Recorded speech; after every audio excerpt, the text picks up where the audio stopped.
بسم اللہ الرحمن الرحیم وبہ نستعین وهو خیر المعین وصلی اللہ علی سیدنا محمد وآلہ الطاہرین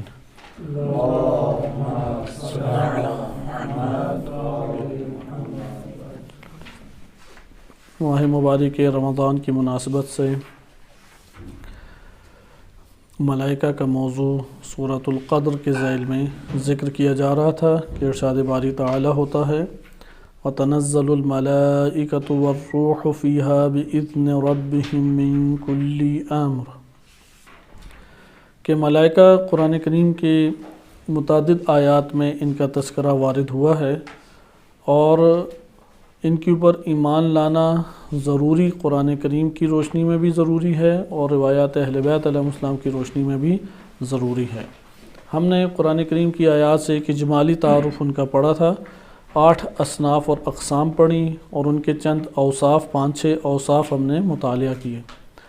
اس کے بعد ہم ایک فرشتوں کے حوالے سے جو ان کی حقیقت سے تعلق رکھتا ہے وہ بحث آ گئی کہ تمثل کے عنوان سے، کہ تمثل کو ہم کسی اور جگہ میں بھی مطرح کر سکتے تھے، مثلا جبرائیل امین علیہ السلام کے مورد میں، لیکن وہ زیادہ مناسب ہمارے لیے یہی ہے کہ ہم اس کو کلی طور پہ ایک بحث کو قرار دیں، کیونکہ جبرائیل امین علیہ السلام کے بارے میں قرآن کریم کی آیت کے ذیل میں جس طرح اکثر مفسرین نے اور روایات میں بعض میں آیا ہے کہ جیسے قرآن کی آیت ہے فَتَمَثَّلَ لَهَا بَشَرًا سَوِيًّا، بشراً سویہ سے مراد جبرائیل علیہ السلام تھے، لیکن فرشتے عمومی طور پہ تمثل کو اختیار کرتے ہیں، اس لیے تمثل کا چیز سمجھنا ہمارے لیے ضروری ہے۔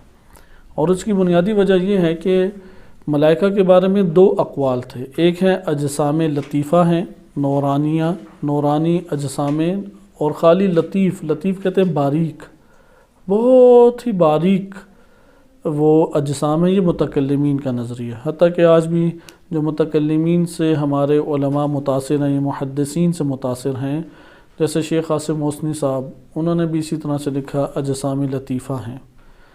لیکن اس کے مد مقابل دوسرا قول تھا حکماء اسلامیین کا، اور ان میں بھی بڑی بڑی شخصیات آج کے دور میں ہیں، جیسے امام خمینی، علامہ طباطبائی، آغا جوادی عاملی یا آیت اللہ حسن زادہ عاملی وغیرہ، یہ قائل ہیں کہ فرشتے مجرد ہیں۔ یہاں پہ مجرد جو مخلوق ہے اس کے لیے ایک ضابطہ ہے کہ مجرد جب خلق اللہ تعالیٰ کر دے تو پھر اس کی نابودی نہیں ہے، وہ ابدی ہے، وہ نابود نہیں ہوتا، وہ پھر ابدی ہو جاتا ہے۔ اس لیے کوئی بھی شے کائنات کی وہ معدوم نہیں ہوتی، وہ ابدی ہے، مادہ ہے کہ جو مختلف صورتیں ڈھال لیتا ہے، لیکن مجرد وہ ختم نہیں ہوتا۔ ہلاکت اس کے لیے بمعنی عدم نہیں ہے، موت ہے، لیکن موت اس کے لیے انتقال یا ارتقاء اور ترقی کے معنی میں ہے، نہ کہ موت بمعنی عدم ہے۔ موت بمعنی عدم مشرکین کا نظریہ تھا، کوئی شخص مسلمان نہیں ہو سکتا جو موت کا معنی عدم نہ قرار دے، اگر عدم قرار دے تو وہ مسلمان نہیں ہے۔ مسلمان وہ ہوتا ہے جو موت کو عدم نہیں سمجھتا، موت کو اگلے جہان کی زندگی قرار دیتا ہے۔ ہم مادے کے اعتبار سے وہ یہ کہتا ہے کہ اس کا مادے سے ربط ٹوٹ گیا ہے، لیکن اس کی حقیقت جو ہے وہ اس دنیا کے اندر بھی انسان کا جسم فقط حقیقت نہیں ہے، وہ حقیقت کا ایک رخ ہے۔ اصل انسان کی جو حقیقت ہے وہ اس کے اپنا ذاتی نفس ہے، اسی نفس کا ایک جلوہ جو ہے وہ ایک جسم ہے جسے ہم اپنے آئینے میں بھی دیکھتے ہیں۔ اب مجرد سبب بنتا ہے تمثلات کا، مجرد سے تمثلات سامنے آتے ہیں۔ اگر ایک شے مجرد نہ ہو تو پھر یہ تمثلات یا تمثل ہمارے سامنے اجاگر نہیں ہوتا۔ لہذا آج ہم تمثل کو اچھے طریقے سے پڑھیں گے، کیونکہ فرشتے وہ تمثل کرتے ہیں۔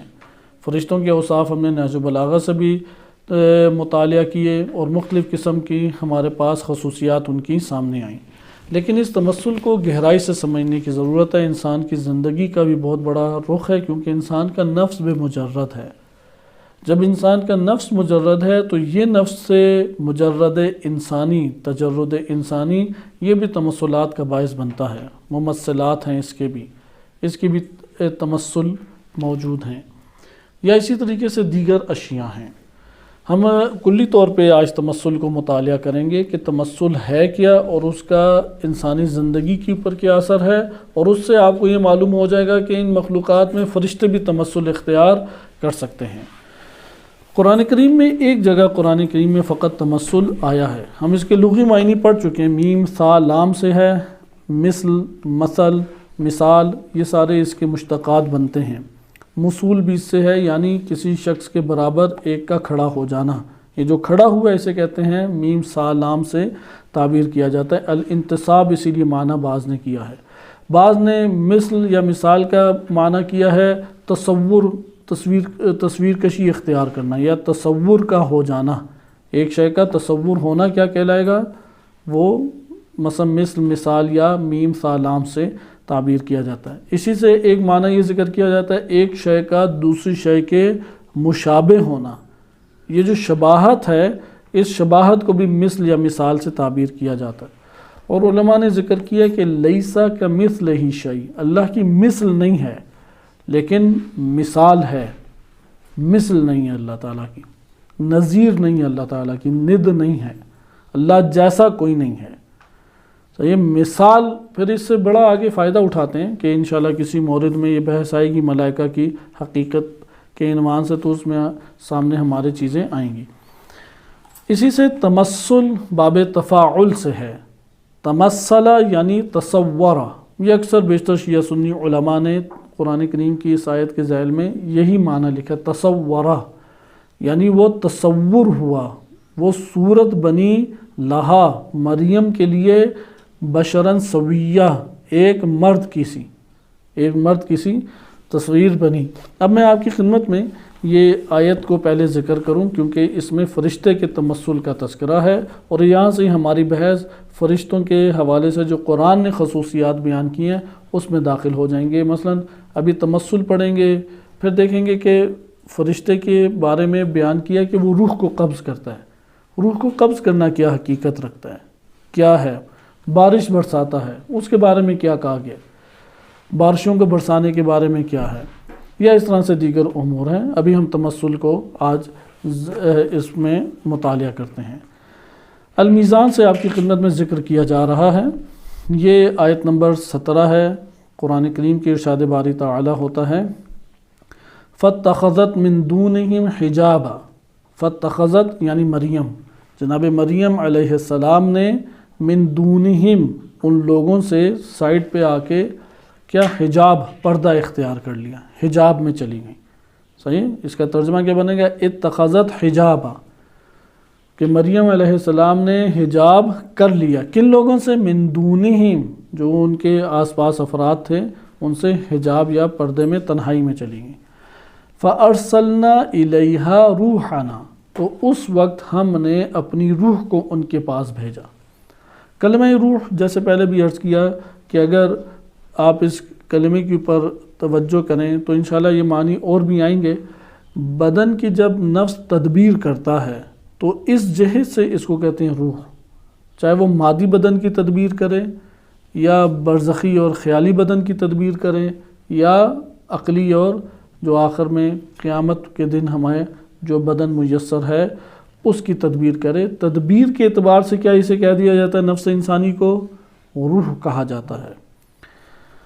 اب یہاں پہ بھی روح کو ہم نے بھیجا، ادھر کلمہ روح سے مراد اسی طریقے سے ہے کہ تدبیر کے عنوان سے یا اس پہلو سے اس کا نام ممکن ہے کہ روح، یہ ایک احتمال دیا جا رہا ہے، کوئی صوفی سے یقینی وہ نہیں ہے، کیونکہ ادھر بشر کے معنی میں روح نہیں ہے، ادھر ملائکہ کے معنی میں روح ہے، کیونکہ قرآن کریم میں ملائکہ کا جو تذکرہ کیا گیا ہے اس میں ملائکت، جیسے سورۃ القدر میں بھی ہے، تنزل الملائکۃ والروح، قرآن میں متعدد جگہوں پہ اس طرح سے آیا ملائکہ اور روح کا، تو اس کو ہم دیکھیں گے کہ روح ملائکہ سے جدا ہے یا ملائکہ ہی میں سے ہے۔ البتہ اس آیت کے ذہنوں میں دیکھیں فَأَرْسَلْنَا إِلَيْهَا رُوحَنَا، ہم نے اپنی روح کو مریم کی طرف بھیجا، مریم علیہ السلام کی طرف ہم نے روح کو بھیجا۔ فَتَمَثَّلَ لَهَا، فَتَمَثَّلَ لَهَا مریم کے لیے تمثل اختیار کیا. کس نے اختیار کیا؟ ہوا ضمیر کہاں لوٹ رہی ہے؟ روح کی طرف. اس روح نے کیا کیا؟ تمثل اختیار کیا. کس کے لیے؟ مریم کے لیے. بشراً سویہ، بشر سوی کی صورت اختیار کی. تمثل اختیار کیا یعنی ایک کامل خوبصورت مرد کے، ایک بہترین جوان خوبصورت مرد کی صورت اس روح نے اختیار کر لی. درست، یہ قرآن کریم کی آیت ہے. تمثلہ یعنی تصورہ، بشر کی صورت، کیونکہ جو صورت وہ اختیار کرے گا دیکھنے والا اسی کو دیکھے گا. اس لیے ابھی آئے گا کہ تمثل دیکھنے والے کے اعتبار سے حقیقت میں ایک نوع ادراک ہے، وہ صرف نوع درک کرتا ہے اسے. اور جس نے یہ تمثل اختیار کیا ہے اس کی حقیقت، اس کے ماورا وہ کچھ اور ہے. اس نے صرف ظاہری صورت کو اختیار کیا ہے، نہ کہ جو ظاہری صورت اختیار کی ہے وہی اس کی حقیقت بن گئی ہے. یہ نہیں ہو سکتا. صحیح؟ یعنی اس روح نے جب بشراً سویہ کی صورت کو اختیار کیا تو وہ روح کبھی کسی صورت بھی بشر نہیں بن گئی. اس پہ انسان کے احکام جاری نہیں ہوں گے، صرف صورت انسانی اس کے اوپر دکھائی دے رہی ہیں. اب آئیں اس کی آپ شرح کو دیکھیں. الحجاب، علامہ طباطبائی رحمۃ اللہ علیہ فرماتے ہیں ما یحجب الشیء ویسترہ عن غیرہ، ایک شے سے پوشیدگی اختیار کرنا یا اپنے غیر سے پوشیدگی کا اختیار کرنا، حجاب میں چلے جانا. یہ اردو میں بھی کلمہ استعمال ہوتا ہے واضح معنی. یعنی حجاب کیا ہوتا ہے کہ دوسرے سے مخفی ہونا، ایک شے سے آپ کا پوشیدہ ہونا، اسے کہتے ہیں حجاب. وَكَأَنَّهَا، گویا کہ اتخذت الحجاب من دون اہلہا، دون ہم سے کیا مراد ہے؟ تفسیر کر رہے ہیں علامہ طباطبائی کہ انہوں نے اپنے اہل و عیال سے حجاب اختیار کیا. لِتَنْقَطِعَ عَنْهُمْ وَتَعْتَقِفْ الْعِبَادَةَ، تاکہ وہ ان سے منقطع ہو جائیں اور عبادتوں کے لیے اپنے آپ کو خاص کر لیں. کما یشیر الیہ قولہ، جیسے اللہ کا یہ فرمان اشارہ کرتا ہے کلما دخل علیہ زکریہ المحراب وجد عندها رزقا، کہ جب بھی محراب میں زکریہ داخل ہوتے تو وہ ان کے پاس رزق کو دیکھتے. اور مفسرین نے بعض ذکر کیا یہ رزق مادی نہیں ہے. جیسے وہ ایک فلم بنائی تو انہوں نے پھلوں کے ڈھیر لگا دیے کہ جب جاتے وہ کہتے ہیں ابھی پہلے کیلا تھا اب مالٹا بھی آ گیا ہے، اب مالٹا تھا کل دیکھا تھا اب تربوز بھی ادھر پڑا ہوا ہے. تو یہ عبادت ہے یا کوئی ریسٹورانٹ ہے جہاں پہ بندے نے کھانا پینا شروع کر دیا؟ اس لیے آغا جوادی عاملی یا دیگر جو بزرگان ہیں مفسرین وہ ذکر کرتے ہیں یہ رزق معنوی تھا کہ وہ ان کے مرتبہ وجودی کو دیکھ کے حیران ہوتے کہ اتنی ترقی اچانک ان کی نشو و نما کتنی تیزی سے بارگاہ الہی میں ہو رہی ہے اور تقرب حاصل کر رہی ہیں. پھر آگے ذکر کرتے ہیں قد مر الکلام فی تفسیر الآیہ، اس آیت کے ذیل میں ہماری گفتگو پیچھے گزر چکی ہے. وقیلہ، یہ بھی کہا گیا ہے کیونکہ ہمارے پاس ان کے حجاب میں جانے کی دو تفسیریں ہیں. ایک کی نسبت بعض کتابوں میں دی گئی ہے، کوئی سند ثابت نہیں ہے، بعض کتابوں میں یہ نسبت دی گئی ہے کہ امام باقر علیہ السلام سے منقول ہے کہ وہ اپنے عبادت گاہ میں تھیں تو وہاں پہ یہ فرشتہ متمثل ہوا. صحیح ہے، فرشتہ جو ہے اس نے تمثل اختیار کیا بشراً سویہ کا. اور وَإِلَّا ہمارے پاس کوئی روایت کتب میں نہیں آئی ہوئی، حتیٰ تفاسیر کے اندر بھی نہیں آئی. یعنی یہ جو میں امام باقر علیہ السلام کی طرف نسبت دے کے بعد بیان کر رہا ہوں، یہ ہمارے پاس جو ہمارے اخباری علماء بھی گزرے ہیں کہ وہ ہر حدیث کو پکڑ کے جو انہیں نظر آتی لکھ دیتے تھے آیت کے ذیل میں اگر اس آیت سے مربوط ہو. جیسے البرہان فی تفسیر القرآن ہے کہ محدث ہاشم بہرانی رحمۃ اللہ علیہ کی ہے، بڑی معروف، کیونکہ ہاشم بہرانی کی یہ کتاب مقبول ترین کتب میں سے ہے کہ انہوں نے ایک آیت کے ذیل میں جو روایت کسی شیعہ کتاب میں تھی وہ انہوں نے امام معصوم سے جو روایت تھی وہ اس آیت کے ذیل میں لکھ دی. اگر کسی نے دیکھنا ہو کہ اس آیت کے ذیل میں امام معصوم کی کیا کیا روایات ہیں وہ البرہان فی تفسیر القرآن کا مراجعہ کر سکتا ہے. لیکن یہ والی بات ادھر بھی نہیں لکھی ہوئی کہ عبادت گاہ میں امام باقر علیہ السلام کی طرف نسبت دے کے یہ بات البرہان میں بھی موجود نہیں ہے. لیکن بعض جگہوں پہ بہرحال یہ علی بن ابراہیم قمی ان کی تفسیر میں البتہ یہ آیا کہ جبرائیل علیہ السلام تھے وہ متمثل ہوئے اور اس طرح سے ذکر ہے. لیکن بقیہ آیات کے تناظر میں ممکن ہے آپ ایک احتمال دے سکتے ہیں کہ محراب میں یہ جب عبادت میں تھیں محراب میں تھیں اپنے اہل و عیال سے منقطع ہو کے مسجد میں تھیں تو اس وقت یہ فرشتہ ان کے سامنے متمثل ہوا۔ وقیلہ یہ مجموع بیان جو معروف ترین شیعہ تفسیر ہے اس سے یہ قیل جو ہے وہ ادھر نقل کیا گیا۔ وقیلہ انہا کانت تقیم فی المسجد کہ جناب مریم علیہ السلام مسجد میں تھیں، حتی اذا حاضت یہاں تک کہ ایام کے دن آتے ہیں جیسے خواتین پر، ان پہ بھی ایام کے دن آئے، خرجت منہ تو جب وہ ایام کے دن آتے تو وہ وہاں سے نکل گئیں، وَأَقَامَتْ فِي بَيْتِ زَكَرِيَّا اور وہ جناب زکریا علیہ السلام کے گھر میں پھر وقت گزارتی، ادھر اقامت اختیار کرتی، حتی اذا طہرت جب وہ پاک ہو جاتی، عادت الی المسجد اور مسجد میں لوٹ آتی تھیں، فَبَيْنَمَا هِيَ فِي مُشْرِفَةٌ لَهَا فِي نَاحِيَةِ الدَّارِ کہ وہ جب یہی وقت آیا اور وہ اپنے گھر میں تھیں، وَقَدْ ضَرَبَتْ بَيْنَهَا وَبَيْنَ أَهْلِهَا حِجَابًا تو وہ ایام گزر گئے، اب وہ غسل کے لیے تشریف لے گئیں تو انہوں نے اپنے اور اپنے اہل و عیال کے درمیان وہی پردے کو کھینچا، کیونکہ پرانے دور میں ایک ہی جگہ پہ سارے حمام اور وہ دست شوئی باتھ روم نہیں ہوا کرتے تھے، حتیٰ کہ آج کے دور میں بھی 20 سال پہلے جب آپ چلے جائیں الگ الگ ہی ہوتے تھے۔ عالم اسلام میں بھی باتھ روم الگ بنائے جاتے تھے، نہانے والی جگہ الگ ہے اور لیٹرین جسے ہم کہتے ہیں وہ الگ ہوتی تھی۔ آج کے دور میں انہوں نے جم کر دی ہیں ساری چیزیں اور گھروں کے اندر قرار دے دی، وَإِلَّا کمروں سے باہر کونے پہ جا کے ہوتا تھا۔ تو نہانے کی عموماً جگہ جو ہے وہ گھر کے اندر ہوتی تھی پرانے دور میں، اور جو لیٹرین ہے آج بھی دیہی علاقوں میں اس طرح سے نظر آ جائے گا آپ کو کہ وہ باتھ روم کی جگہ، لیٹرین کی جگہ وہ گھر سے کافی دور ہوتی تھی۔ ابھی تو ایک کمرے کا فاصلہ اور اندھیرا ہو بچہ جاتے ہوئے ڈرتا ہے، اس دور میں ہوتے تو وہ لیٹرین ان کے لیے جانا ہی مشکل بن جاتا۔ تو حمام تو اندر ہوتے تھے لیکن باتھ روم باہر ہوتے تھے، گھر سے بھی باہر ہوتے تھے، مثلا وہ ایک محلہ ٹائپ ہے اس سے بھی ممکن ہے باہر نکل جاتے تھے، وہ محلے سے باہر جا کے پھر باتھ روم گھر آتے تھے۔ تو یہاں پہ یہ نہانے کے لیے حمام ان کے گھر میں ہی تھا گویا کہ۔ تو اس واقعے کے مطابق وہ گھر میں انہوں نے پھر پردہ لگایا لِتَغْتَسِلَ تاکہ وہ غسل کریں۔ اذ اچانک کیا ہوا، دخل علیہ جبرائیل فی صورت شاب امرد سوی الخلق کہ خوب جوان، خوبصورت ترین، اجمل اور پرزینت جوان کی صورت میں جبرائیل جو ہیں وہ ان کے سامنے آ گئے۔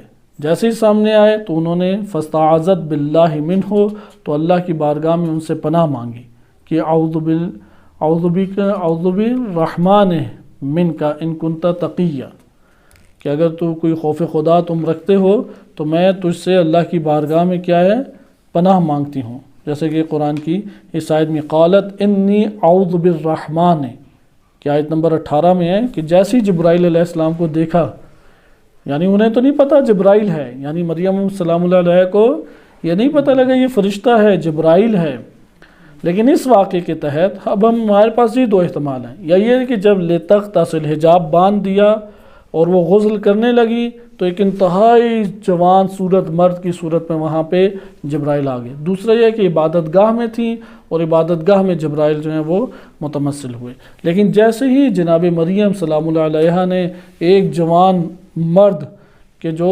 عین جوانی کی اوج جوانی پر ہے، کامل الخلقہ ہے، یعنی جاذب اور جمال رکھنے والا مرد ہے، تو دیکھتے ساتھ کہا قالت انی اعوذ بالرحمن منک کہ میں تجھ سے پناہ مانگتی ہوں رحمان کے پاس، ان کنت تقیہ کہ کوئی خوف خدا اگر تیرے پاس ہے۔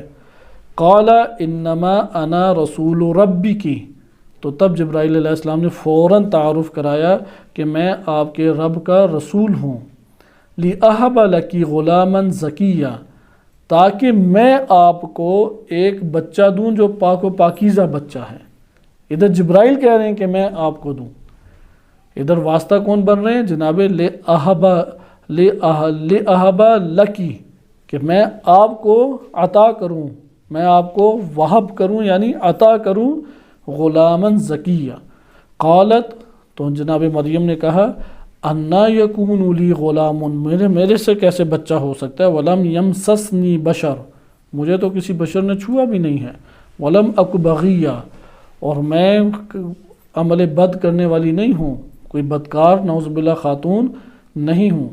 قال کذالک، تو جبرائیل نے کہا اسی طرح ہے کہ ہوگا اسی طرح۔ قال ربک، کہ آپ کے رب نے آپ کا رب یہ کہتا ہے، هو علی ہین ولنجعلہ آیۃ للناس ورحمۃ منا وکان امرا مقضیا۔ یہ ہمارے پاس اب واقعہ ہے۔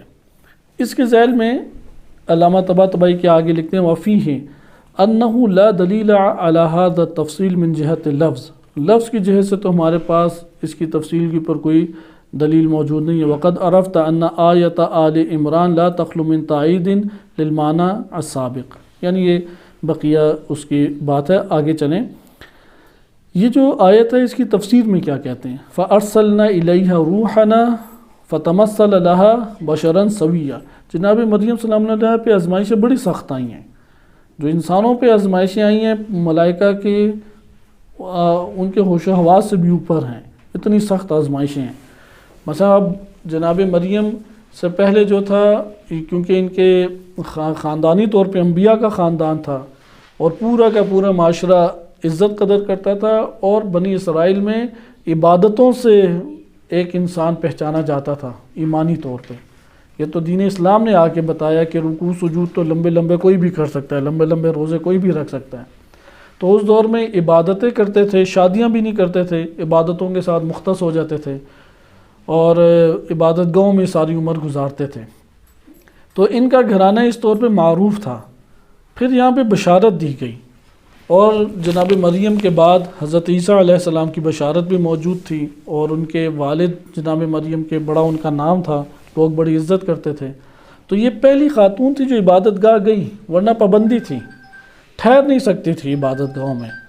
اب جب وہ جناب مریم لڑ جھگڑ کے چلی گئیں جناب زکریا کے دوش پہ، اور تو لوگوں نے حسد بھی شروع کر دیا، اور اس حسد کی وجہ سے ماحول بڑا تنگ ہو گیا، لوگوں کی نگاہیں بیٹھ گئی۔ مثلا آپ خود دیکھیں نا، ایک معاشرے کے اندر ایک بندہ ہے، اس کے مثلا مولانا حضرات کا یہ گھرانہ ہے، مولوی کا جب پتہ لگ جائے نا اس کے والد عالم ہیں، تو بچے کے اوپر لوگوں کی ہزار نظریں جم جاتی ہیں۔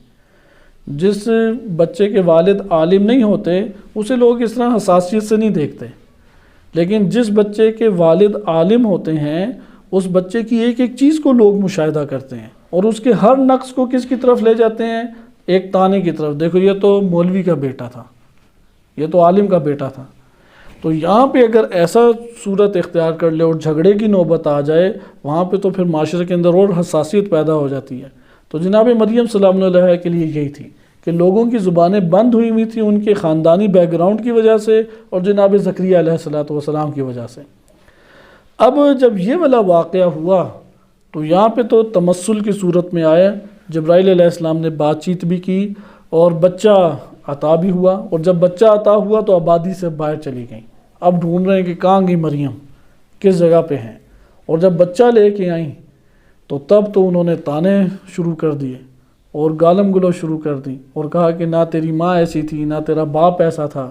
یعنی انسان ڈر رہا ہوتا ہے کہ کسی کے منہ سے یہ جملہ نہ نکلے، کسی کی نگاہیں اس جرم کو حقیقت سمجھتے ہوئے میرے اوپر کسی کی نگاہیں نہ پڑے۔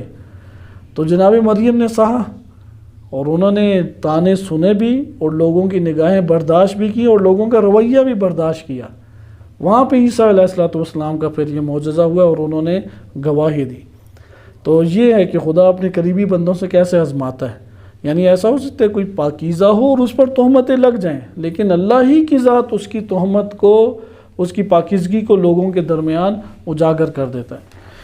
تو یہاں پہ اب آپ آگے دیکھیں، بشرن سویہ جب تمثل ہوا تو علامہ طباطبائی فرماتے ہیں ظاہر السیاق ان فاعل التمثل، یہ جو تمثلہ کا فاعل ہے ضمیر عائد الی الروح، روح کی طرف یہ ضمیر لوٹ رہی ہے۔ فروح المرسل الیہا، وہ روح جسے بھیجا گیا تھا جناب مریم کی طرف، هو المتمثل لها، وہ روح متمثل ہوئی جناب مریم کے لیے صورت کی صورت میں، یعنی ایک انسانی بشرن سویہ کی شکل میں۔ ومعنی تمثلہ لها، اس کا مطلب کیا ہے کہ فرشتے کا مثلا جبرائیل علیہ السلام کا یا روح کا مریم کے لیے تمثل اختیار کرنا، بشر کا اس کا معنی ہے ترائیہ لہا، کہ ان کے لیے یہی صورت دیکھنے میں آئے، یہ مرد کی صورت ان کے دیکھنے میں آئے۔ وَظَهُورُ فِي حَاسَّتِهَا، اور مریم سلام اللہ علیہ کے جو حواس ہیں، حس کان ہیں، آنکھ ہیں، ان حواس کے دائرے میں جبرائیل جب ظاہر ہوں تو وہ ایک بشر کی صورت میں نظر آئیں۔ یہ تمثل کا معنی ہے، فی صورت البشر، بشر کی صورت میں ان کے حاسہ یعنی آنکھ میں وہ ظاہر ہوں جبرائیل۔ وَهُوَ فِي نَفْسِهِ روح، وہ بذات حقیقت ان کی روح ہی ہے، وَلَيْسَ بِبَشَرٍ، وہ بشر نہیں ہے۔ وَإِذْ لَمْ يَكُنْ بَشَرًا وَلَيْسَ مِنَ الْجِنِّ، چونکہ جبرائیل نہ بشر تھے، یا روح نہ بشر ہے اور نہ وہ جن ہے۔ فقط کان ملکن، وہ ملک فرشتہ تھا، بمعنی الخلق الثالث، جو جن اور انسان سے ہٹ کے ایک تیسری مخلوق ہے۔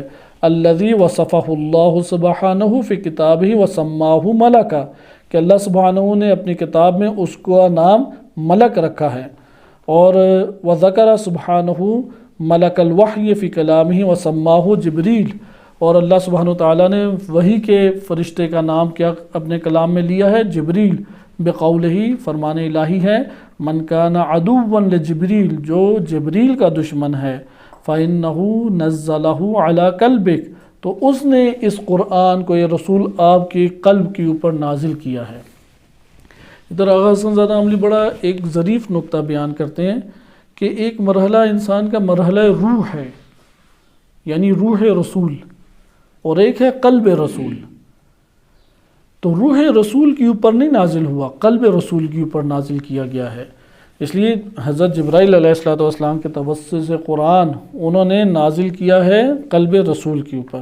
وَسَمَّاهَا رُوحًا فِي قَوْلِهِ، اور انہی کا نام ملک وحی کا روح بھی نام قرار دیا قرآن نے۔ قُلْ نَزَّلَهُ رُوحُ الْقُدُسِ مِن رَبِّكَ، آپ کے رب کی جانب سے روح القدس نے اس کو نازل کیا ہے۔ یا نزل بہ روح الامین علی قلبک، نزل بہ روح الامین علی قلبک، اس کو لے کے روح امین آپ کے قلب کے اوپر آئے ہیں۔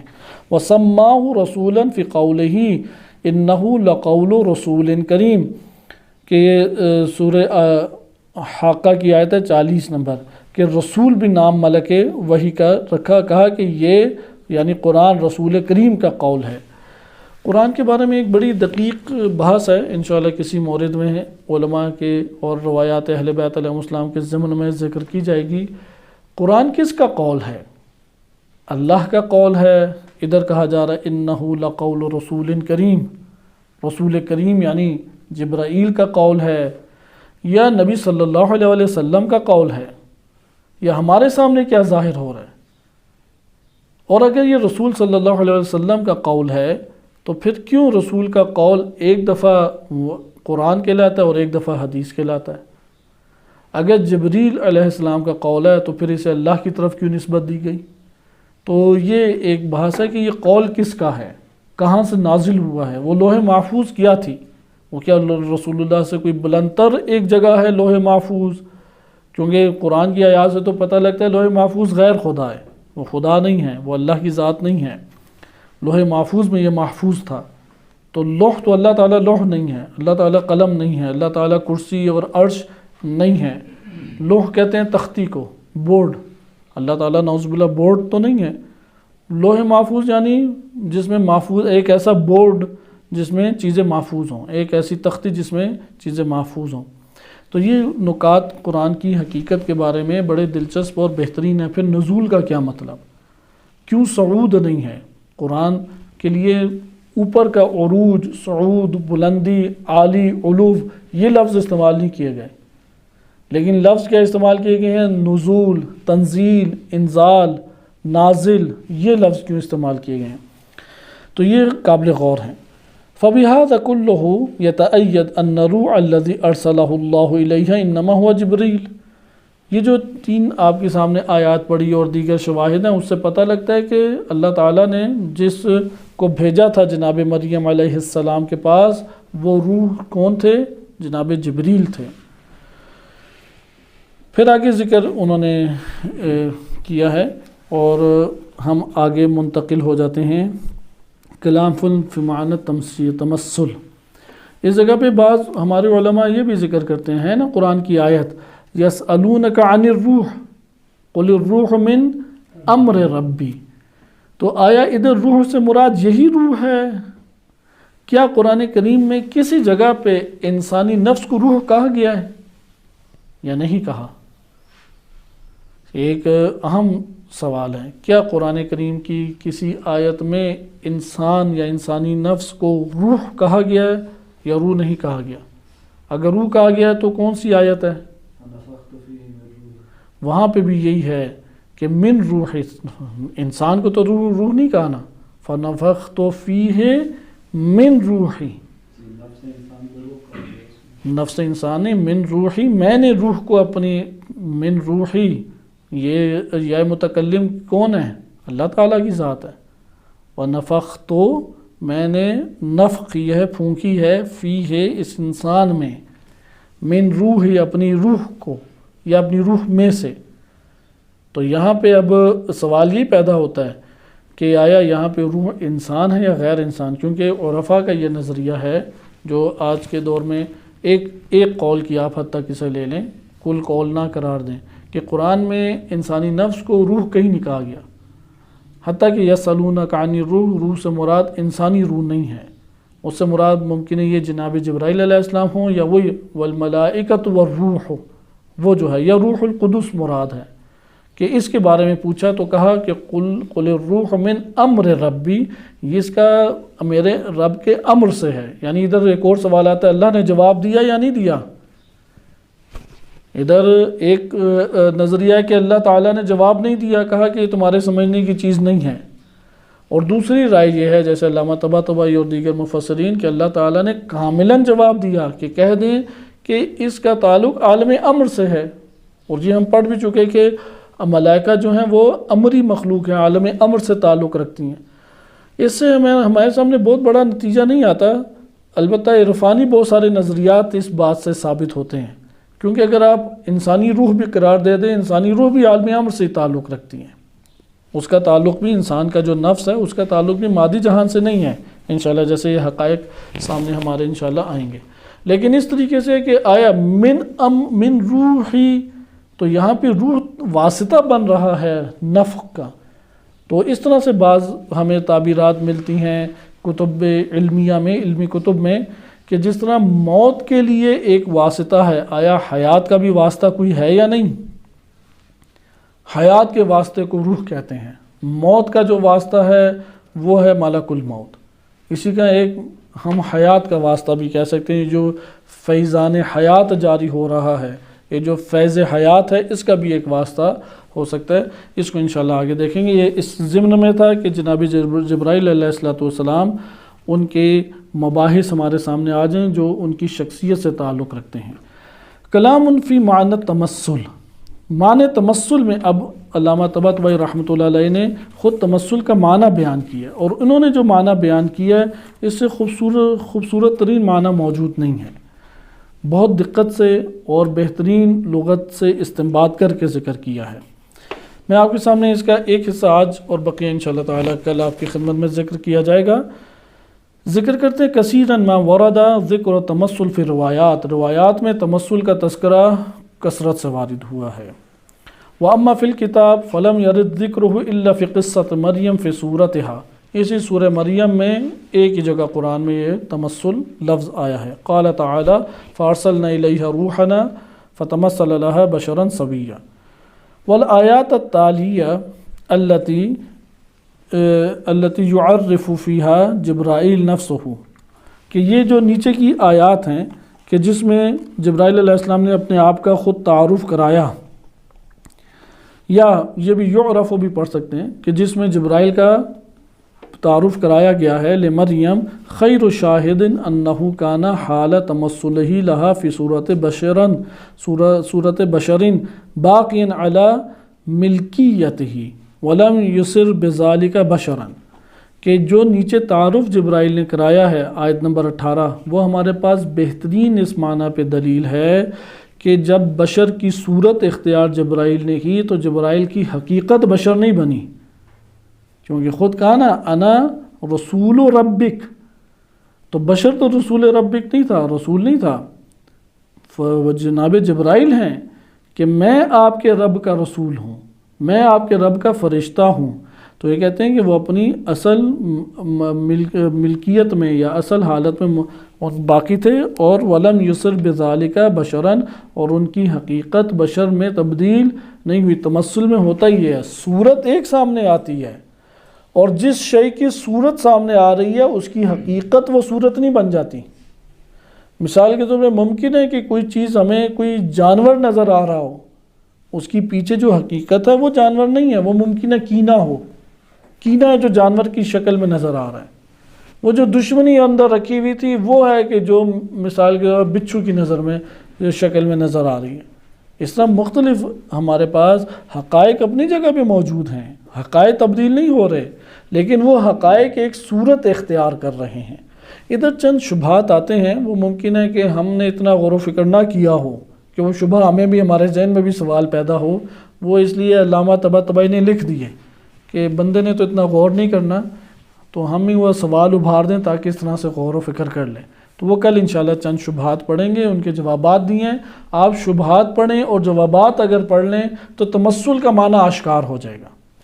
لہذا آئیں آگے دیکھیں، پھر لکھتے ہیں کہ وَإِنَّمَا ظَهَرَ فِي صُورَةِ بَشَرٍ، جبرائیل بشر کی صورت میں ظاہر ہوئے، وَلَيْسَ بِبَشَرٍ، جبکہ وہ بشر، ان کی حقیقت بشر نہیں ہے، بل ملکن، وہ کیا ہیں؟ فرشتے۔ وَإِنَّمَا كَانَتْ مَرْيَمْ تَرَاهَا فِي صُورَةِ بَشَرٍ، مریم ہیں کہ جنہوں نے بشر کی صورت میں ان کو دیکھا، یعنی دیکھنے میں ہمیں حقیقت جبریل نظر آ رہی ہے یا اس حقیقت نے جو صورت اختیار کی ہے وہ نظر آ رہی ہے؟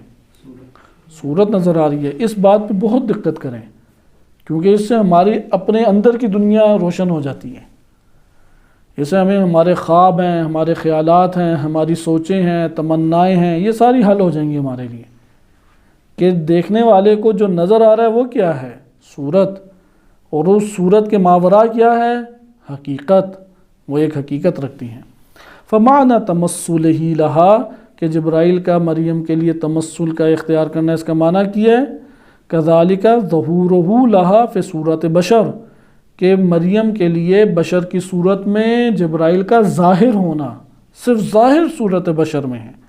وَلَيْسَ عَلَيْهَا فِي نَفْسِهِ بِمَعْنَى أَنَّهُ كَانَ فِي ظَرْفِ إِدْرَاكِهَا عَلَى صُورَةِ بَشَرٍ، نہ کہ یہ اس طور پہ ہے کہ لیس علیہا، ان کے لیے، جناب مریم کے لیے بذات خود جبرائیل وہ انہی کے ظرف ادراک میں بشر کی صورت میں تبدیل ہو گئے، وَهُوَ فِي الْخَارِجِ عَنْ إِدْرَاكِهَا عَلَى خِلَافِ ذَلِكَ، اور جو خارج میں تھے وہ کوئی اور صورت بن گئی، یعنی خارج میں تو ان کے صورت نہیں موجود تھی جبرائیل کی، لیکن آنکھ کے اندر جبرائیل کی صورت موجود تھی۔ کہتے ہیں ایسا نہیں ہے، وہ خارج میں ہی ہمیں کیا نظر آئے گا؟ انسان کی صورت نظر آئے گی۔ اس وجہ سے چونکہ خارج میں وہ صورت ہمیں بنی ہوئی ہے، اس لیے حادثہ یعنی آنکھ جب جناب مریم کی دیکھ رہی ہے تو جناب مریم کو وہ صورت اپنے حادثہ میں اور اپنے ذہن میں بشر کی دکھائی دے رہی ہے۔ ایسا نہیں ہے کہ باہر کچھ بھی نہیں ہے اور مریم یوں سامنے دیکھ رہی ہے، خالی جگہ ہے اور ان کے ذہن میں کیا آ رہا ہے؟ ایک صورت آ رہی ہے۔ ہاں یہ ہو سکتا ہے خارج میں ایک صورت ہو، وہ صورت بقیہ کے لیے پوشیدہ ہو، یہ بھی ممکن ہے، صحیح ہے، لیکن خارج میں ہی ایک صورت بنی، خارج میں ہی ایک حقیقت نے وہ صورت اختیار کی۔ پھر آگے ذکر کرتے ہیں وَهَذَا هُوَ الَّذِي يَنْطَبِقُ عَلَى مَعْنَى التَّمَثُّلِ اللُّغَوِيِّ، اور یہ وہ معنی ہے کہ جو لغتاً عرب کلام میں بھی تمثل جسے کہا جاتا ہے وہ یہی معنی بنتا ہے۔ فَإِنَّ مَعْنَى تَمَثُّلِ الشَّيْءٍ لِشَيْءٍ فِي صُورَةٍ كَذَا، کہ ایک شے کا دوسری شے کے لیے تمثل اختیار کر لینا وہ کیا ہے؟ وَهُوَ تَصَوُّرُهُ عِنْدَهُ بِصُورَتِهِ، کہ اس شے کے نزدیک اس شے کی تصور جو ہے وہ اس صورت کے ساتھ تصور بنا ہے۔ وَهُوَ لَا صَيْرُورَةُ الشَّيْءِ شَيْئًا آخر، تمثل یہ نہیں کہتے کہ وَهُوَ لَا صَيْرُورَةُ الشَّيْءِ، جب وہ صورت ایک شے دوسرے کے لیے صورت اختیار کرتی ہے تو صورت اختیار کرنے کے باوجود وہ اپنی حقیقت میں باقی رہتی ہے۔ ایسا نہیں ہوتا وہ اپنی حقیقت کھو دے اور اس کی حقیقت جو صورت اختیار کی ہے اس کی حقیقت میں ڈھل جائے، کہتے ہیں ایسا نہیں ہوتا۔ فتمثل